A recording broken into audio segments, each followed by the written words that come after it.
is not brought to you by Verve, but I'm going to talk about them anyways because they're a fantastic streaming service. Verve is a streaming service for the geeks and nerds of the world, featuring content ranging from anime to Korean dramas, and I'm a huge user of their service. I recently rewatched all of Yu Yu Hakusho on their platform, and I highly recommend. If you're a fan of anime, check them out. Hashtag please sponsor me, Verve. Now on to the main event today. I want to talk about the fall season of anime. Now, I'm a little late to the party since Watch Mojo already put out their top 10 anticipated anime of the fall season, but they also put Goblin Slayer at number 5. Then I unsubscribed to them. Rather than doing a rundown of all the things coming out this season, I'm going to talk about the 2 anime I really can't wait to see, and the 2 anime I can't fathom how they haven't died yet. And we'll start with a rant. Aren't you the lucky one? I fucking hate Tokyo Ghoul. And with it returning this season for another go, I'm gonna have to deal with all the Tokyo Ghoul fans. But more on that in a moment. You might wonder, how can you hate Tokyo Ghoul? It's dark and violent and all the things you're gonna praise another anime for later in this episode. Shut up, fake me. I hate Tokyo Ghoul because of 2 simple reasons. 1, I have never gotten the sense that Shin Tawada knows how his story is going to end or what is going to happen next. The individual pieces of Tokyo Ghoul aren't that bad. The characters are reasonable, though I think the core idea of Kaneki is all over the place, which I'll get into in a moment. But this story always just feels disconnected. Like each story arc was written independently of the others and they just ran out of time, so they wrote them all together at the last minute. And it goes along with my other big complaint with the series, which is that the core idea of Tokyo Ghoul, at least from what I viewed in the first season, was that Kaneki was struggling with his humanity against the monster that he had become, which is cool. That's really awesome. That's a great concept. You know what the problem is? He kind of failed at the end of season 1. Kind of gave up that fight pretty quickly, eh? Kind of a shame. Just 1 season. Fucking, I'm a ghoul now. I could keep going on that point. I could really beat it till the sun comes home. I might think about doing it. Please clip that, Reddit. But the second thing I hate about Tokyo Ghoul is Tokyo Ghoul fans. You would think that I shit on the Bible in a church with how Tokyo Ghoul fans treat people who say they don't like Tokyo Ghoul. Maybe it's just me. Maybe it's just the people I'm around. But holy crap! They are insufferable!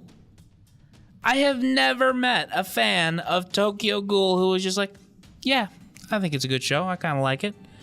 I think the characters are kind of cool. It's always, it's the best show. It's the best thing that's ever happened. It's so grating. Hearing them drone on and on like indoctrinated little puppets.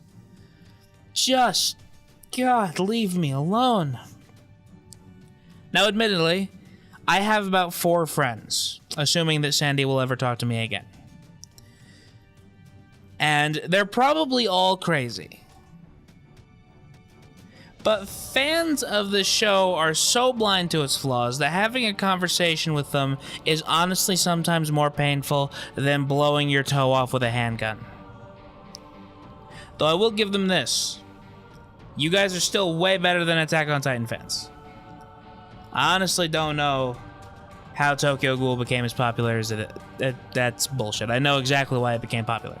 But I just can't enjoy it. And having to go through another season where I'm going to have to deal with the infinite people talking about, oh, it's the best show ever. Oh, it's the best. Is just going to drive me insane. And my other anime on the chopping block is Sword Art Online. Sword Art Online. It's back. It's back. It's back again. How? How? Is this what we do? Is this life? Do we really need Sword Art Online? Did no one proofread this stuff? Is there a higher power out there who's just mocking me with this? Jesus, we need a new plague. Alright, I'm done melting down there. Sword Art Online Alicization. Somehow, against my hopes and dreams, and whatever mystical force balances this shit show of a universe, Sword Art is back.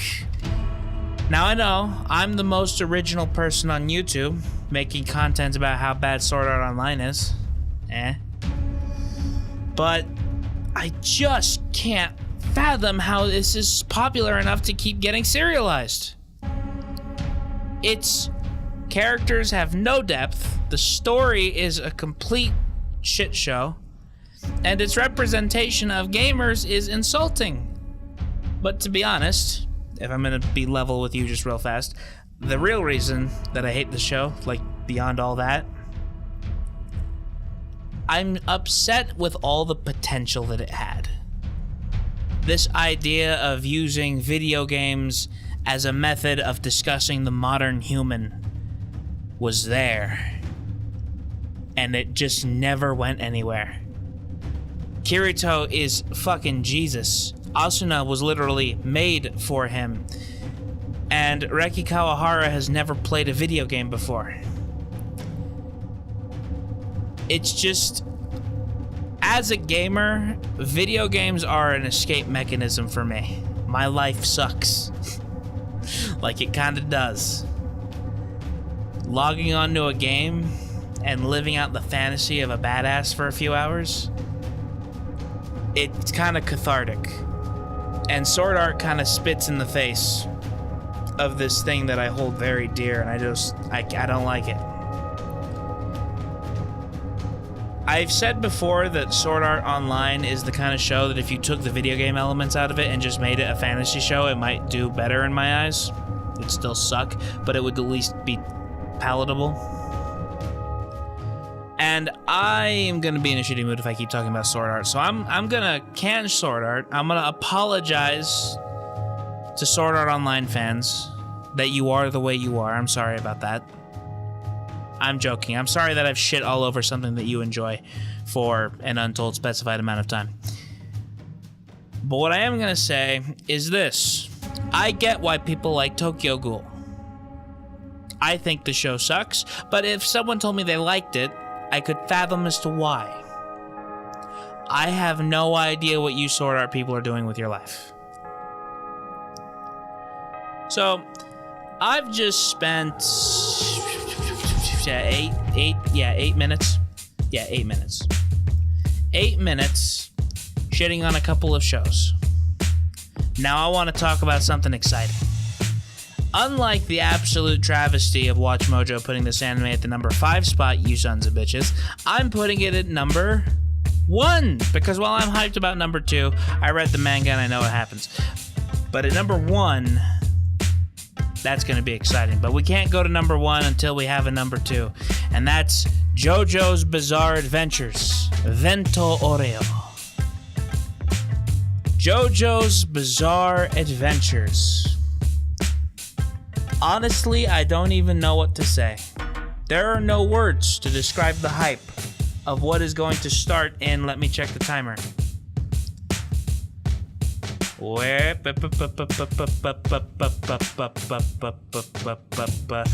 8 days, 12 hours, 15 minutes, and 54 seconds, 53 seconds, 52 seconds, 51 seconds, 50 seconds. You get the point. I am super stoked for this show. I mean, did you really think I just cut out there? It's fucking JoJo's! It's back! It's back with the passion. People are bitching that Giorno's suit is pink. It's pink because he doesn't need to look like a badass. He's a JoJo. It's in his blood. There's a man operating a Tumblr. It's called Is Vento Oreo Confirmed, where he counted the days until JoJo's Part 5 was confirmed. Every single day. And then it was confirmed. Now do you know what he does? He counts the days until its first episode is released. How do you think I got that statistic? Alright. I have to calm down. Enough hype. Let JoJo speak for itself.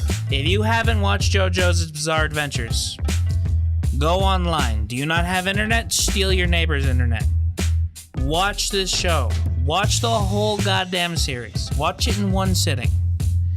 Experience every moment. The silliness. The sadness. The badassness. So, for the uninitiated, this is JoJo's Part 5. It is about gang violence, if gangs were made up of boy band members.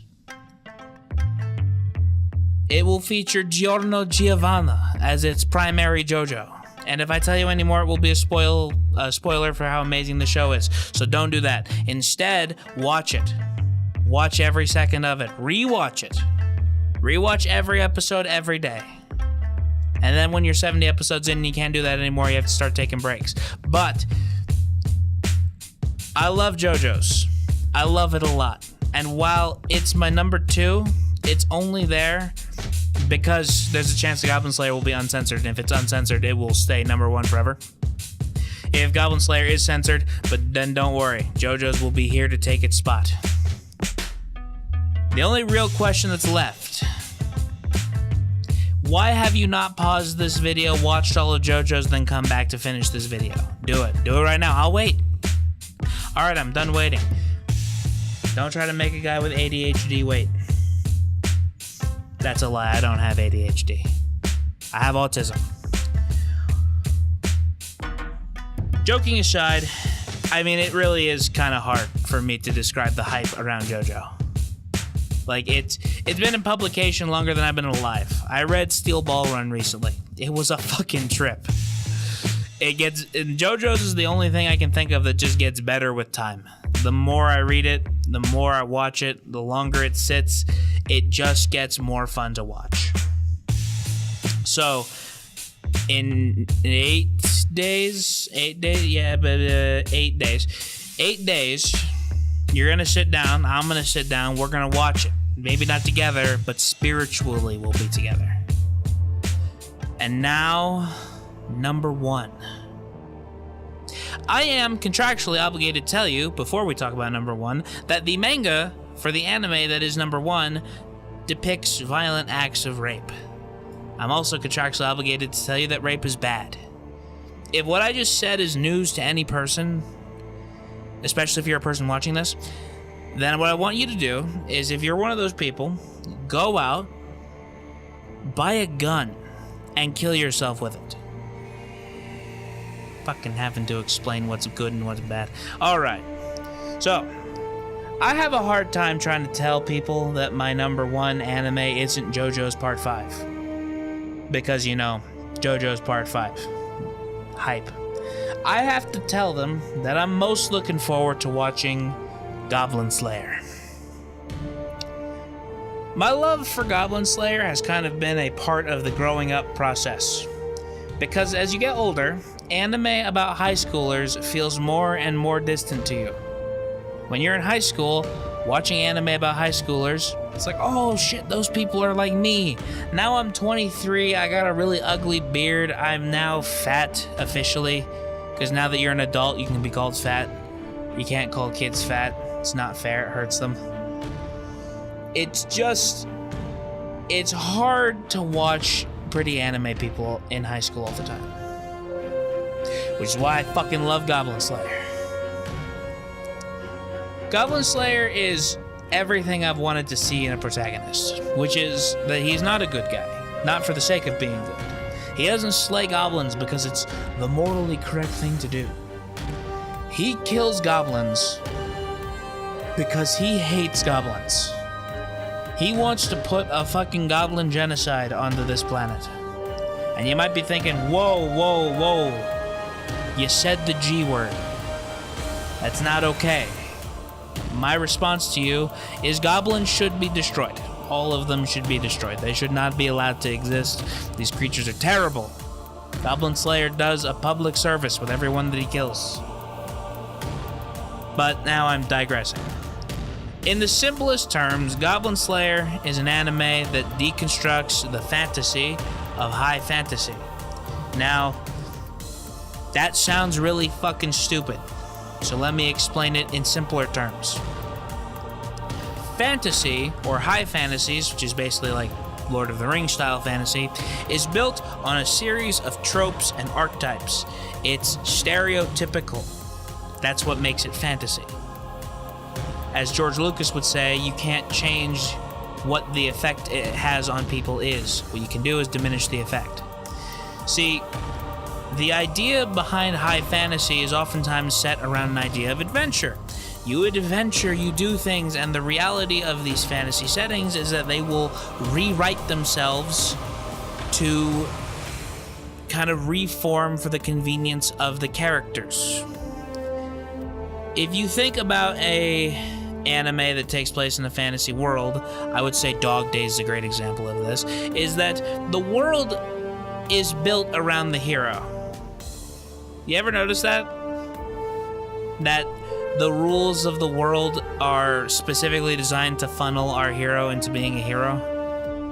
And then at that point, the hero basically decides the rules of the world? Well, not in Goblin Slayer.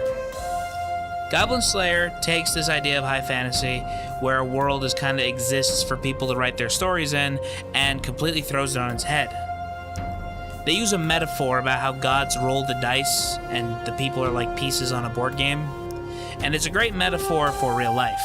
If there is a higher power, and it's deciding your life by chance, it would explain a whole lot of things. Goblin Slayer is a character who does not let gods roll dice for him. He's always in control. It's what makes him so fun to watch. Like, you think ultra-violence would get boring after a while, but like watching Goblin Slayer just throw a big old middle finger to these no one will make it out alive situations is just completely hilarious. And I guess the idea is that the world of Goblin Slayer is cruel. It's nihilistic. It is a place torn from the pages of a D&D rulebook, and it is filled with all of the tropes that you'd find there. Arrogant would-be heroes, stoic swordsmen, divine paladins, elf archers, passive clerics, and of course a stinking drinking dwarf. And in this land of adventure, a normal land of adventure, these righteous characters with their righteous ideals would conquer all their problems, because that's how fantasy works. You win because you're the good guy. However, that's not what happens in Goblin Slayer. Goblin Slayer is not a person who thinks that his ideas are simply strong enough to beat the world around him, which is ironic considering some of the scenes later in the manga. He is not a knight in shining armor. He wears simple armor. His methods are crude. His intentions are personal. And most importantly, he does not let gods decide his fate for him. It's what makes him intriguing, as if he was made with no power, nothing special, simply refused to let others be in control of his existence. He is single-minded. Goblin Slayer does one thing. He kills goblins. And goblins are unique in this aspect. This is another area where the high fantasy archetypes clash with the nihilistic nature of the story. Goblins are a pest. They're like rats or cockroaches. You don't get famous killing them. You don't make a fortune killing them. So, adventurers and would-be heroes don't want to fight the goblins. What's in it for them? That sounds selfish, doesn't it? But it's the way of the world, whether you're in Goblin Slayer's world or yours. People don't just do the right thing because they want to. But not Goblin Slayer. He doesn't just let these goblins go. He kills the fuck out of them. Now, for those of you who do not know why killing these very dangerous pests wouldn't give people fame, is because in the world of fantasy, there's what we like to call a hierarchy of monsters. At the top of the list, you usually have the demons and the dragons, and then going down the list, you have things like titans, ogres, trolls, big monkeys, and then at the bottom of the list, you have giant rats, slimes, kobolds, and of course, goblins. No one gives a shit about goblins.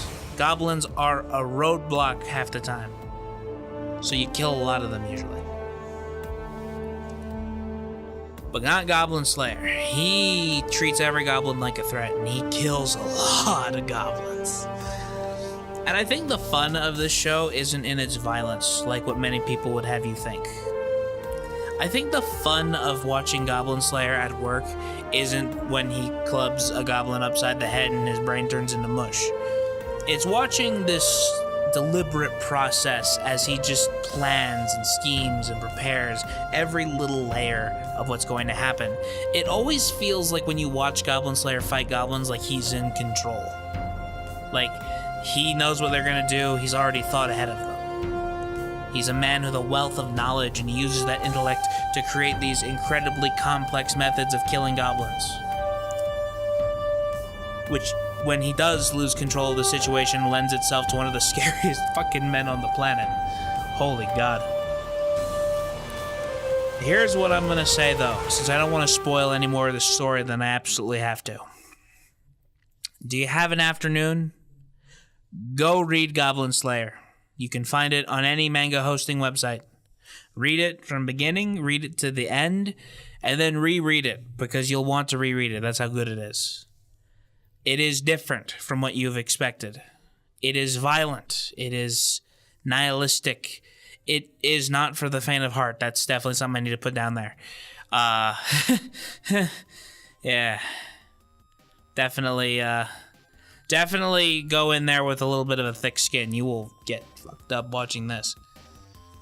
But watch it, and then come comment on this video about how great it is, so that I feel good about having recommended something to you. This has been Stubbs from the Sardonic podcast. And I hope you have a damn fine evening.